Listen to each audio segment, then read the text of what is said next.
So you always want to be on the lookout for stuff like this. Whatnot is the sponsor of today's video. Thank you for your support. $50 coming right in. Here we go. We got ourselves the $50 grab bag, and I'm just gonna pinch it from right here and open it up like that, because I could feel that that was the way to do it. Oh my gosh, there is a ton of stuff in here. Oh my God, do you see this? Look at this. I'm just sort of, oh my God, there's more. Jeez Louise, more. This is the gift that keeps on giving. Okay, we are done. We'll move this off camera and we will just start looking at the coins one by one. All right, looks like we've got, well, I said one by one, and look what we've got over here to start. We've got two 1967 British pennies. These are in excellent shape, but they are not super valuable, but I do love large British pennies. I like the ones that are a little bit older. I like the King George versions and back, but that is still pretty cool. We got ourselves a couple of pennies. And what do we have over here? All right, it looks like we've got a 1871 Victorian. Ooh, that is super cool. Prince Edward Island, how cool is that? That is awesome. That is really awesome. I've had some British coins from like Jersey and other stuff like that, and this is similar, and that is so cool. Prince Edward Island, this is in Canada, and this is an 1871, excuse me, yeah, 1871 coin. That is so awesome. There's a lot of glare because this is like a weird old school 2x2, but still, that is an awesome, awesome coin. Cha-ching. We've got our first US coin, and it is a buffalo nickel, but with a lamination error. That's actually a pretty good error right there. I see the lamination crack right over there. See on the other side. No mint mark, nothing on the reverse, but cool coin. Man, I'm just like, see, like there's like a massive amount of stuff, so I'm just grabbing them one by one. Let's see what we have over here. Wow, that is a sweet find. 1956 proof silver quarter. That is a hit. That is a hit and a half, and it's in excellent shape. Wow, really nice, really, really nice. Oh my gosh, the hits just keep on coming. Wow, an 1858 Flying Eagle cent. That is absolutely awesome. Holy cow, this is an incredible grab bag. Reverse is a little bit worn, but still, look, we're talking about a $50 grab bag over here. This is not a $200 grab bag, not some kind of fancy pants thing. This is wow. Okay, we've got a 1946 D with a die rotation. Let's see. Is it a legit die rotation? Let's see if we rotate it. Yeah, 5% is a little bit generous. It is really, really small. I wouldn't put this at too much of a premium, but still cool. All right, this is a dark one. It is a large cent from Canada, but what year is that? It's tough to see on camera, and it's also tough to see in real life. It's just very, very dark. Next up, we've got ourselves, this is just a Canadian dime from 1969. Don't think that's silver. It's in nice condition, but I don't think that's worth too much. All right, sometimes there's filler in these grab bags. That's okay. All right, we've got ourselves a Liberty V nickel, 1891. Not too shabby.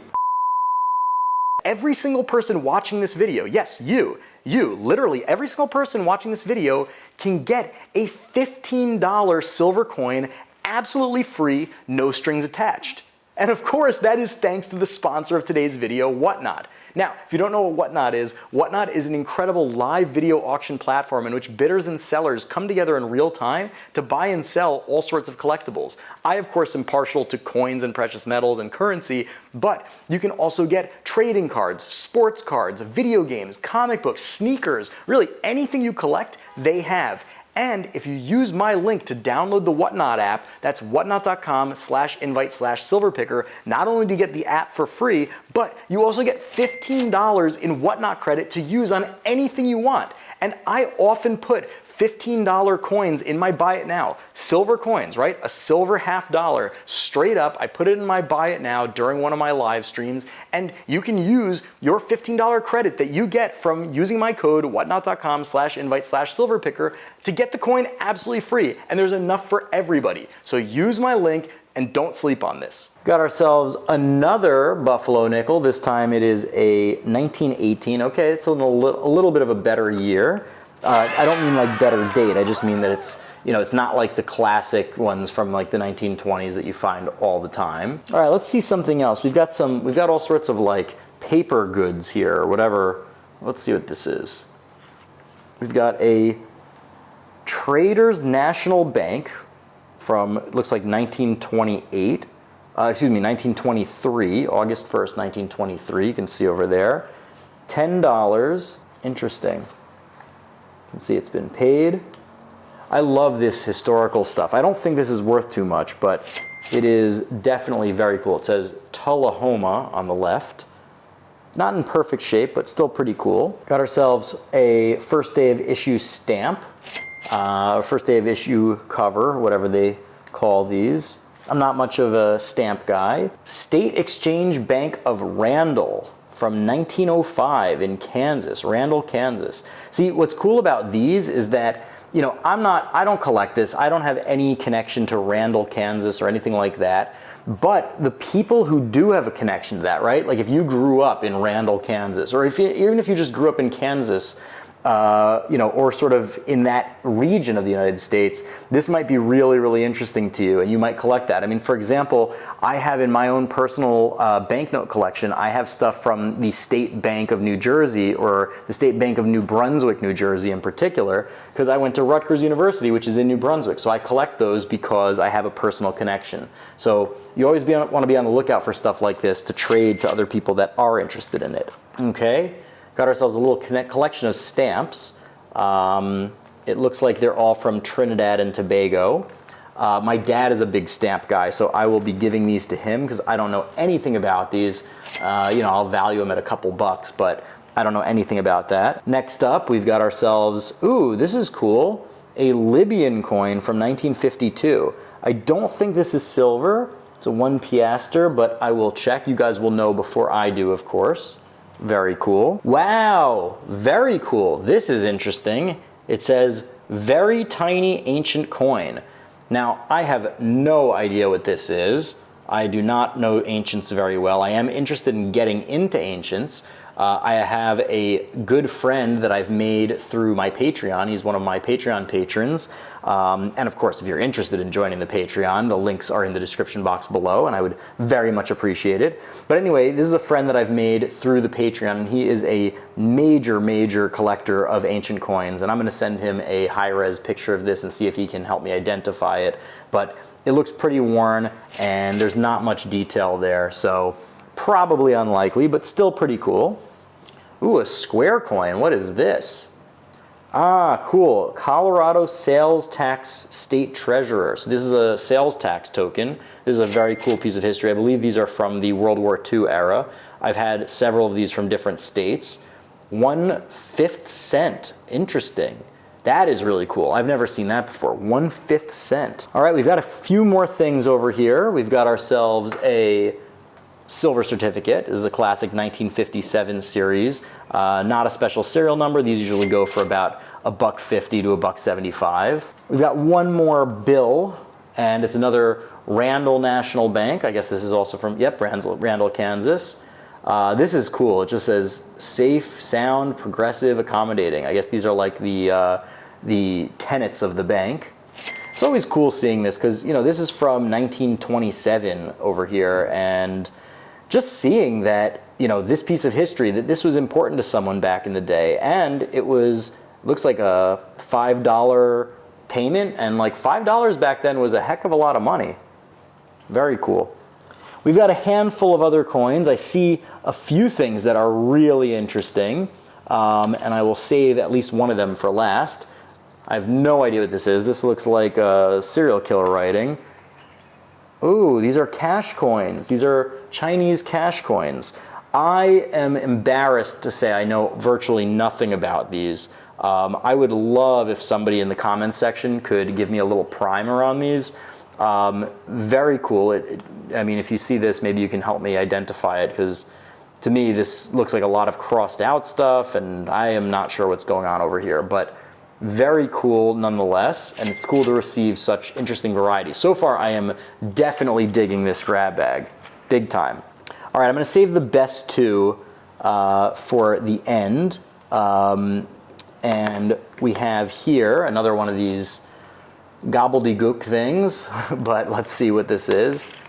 Okay, it's another cash coin of some type. We've got ourselves a 1941 5% die rotation again. Let's see if this is a little bit better, because this is face up. So we go around exactly 180 degrees. Yeah, this one I see the rotation on. This one I see the rotation on. That's pretty cool. The other one is like maybe 2%. We've got ourselves another Libyan piaster. Not sure what the deal is with these, why there were two. I do not love duplication in grab bags, but this has so far been a great grab bag. And we've got a graded coin. PCI. PCI. I'm not sure if that's one of the BS ones or not. It's a 2001 MS65 red broad strike. I think PCI might be one of the BS holders. There are so many of them. I actually recently did a video on it. You can check it out in the card over here about which are legit and which are not legit holders. I'm gonna guess that this is not legit. Also, it's a 2001, so like, who cares? But the next coin is the piece de resistance, and it is nice. Look at that. An 1854 seated Liberty quarter with the arrows. The arrows were put there next to the date to indicate a weight change, I believe. A weight change on these coins, and that is so cool. Really, really nice. As you can see, this was an extremely varied grab bag, and I have to say, this is an extremely good grab bag. I love this. It has, even though it has a lot of common coins that I'm not super interested in, even though it has like, you know, all these bills are from like Randall, Kansas, and I don't have any interest in that in particular, I think that the history and the variety is super cool. And this is a great example of how one should make a grab bag when they're selling it on Instagram or eBay or elsewhere. You get a lot of variety, you get a lot of history, you get a lot of old coins, you get a mix of US and foreign, and you get a couple of really nice pieces. I think that that's something key that I hadn't really considered in previous grab bags. It's nice to have what I'll call like anchor pieces, like this, for example, this guy over here, this proof silver quarter, and stuff like that. These are coins that like anchor the price, right? It's like we know that we're getting a good chunk of the value out of these top coins, and then everything else sort of fills in the gaps, and you sort of take what you like and leave what you don't. Anyway, I make videos like this all the time about coin collecting, precious metals investing, personal finance, and even alternative investments. And if you like that kind of stuff, you best hit that big old red subscribe button and come back for more so you don't miss a beat. And while you're down there, do me the ultimate YouTube solid and hit the like button. It takes you literally 1 second. Like, do it right now. It'll take you 1 second, and it means the world to me. So I hope you enjoyed this video. I've got a lot more awesome stuff coming down the pike, so stay tuned, and until then, Silver Picker out. A huge, huge thank you to all of my wonderful patrons. If you're not yet a patron, join the Patreon, the links are below, and you'll get access to my private Discord group in which all sorts of collectors come together to talk shop, talk coins, and just have a good time.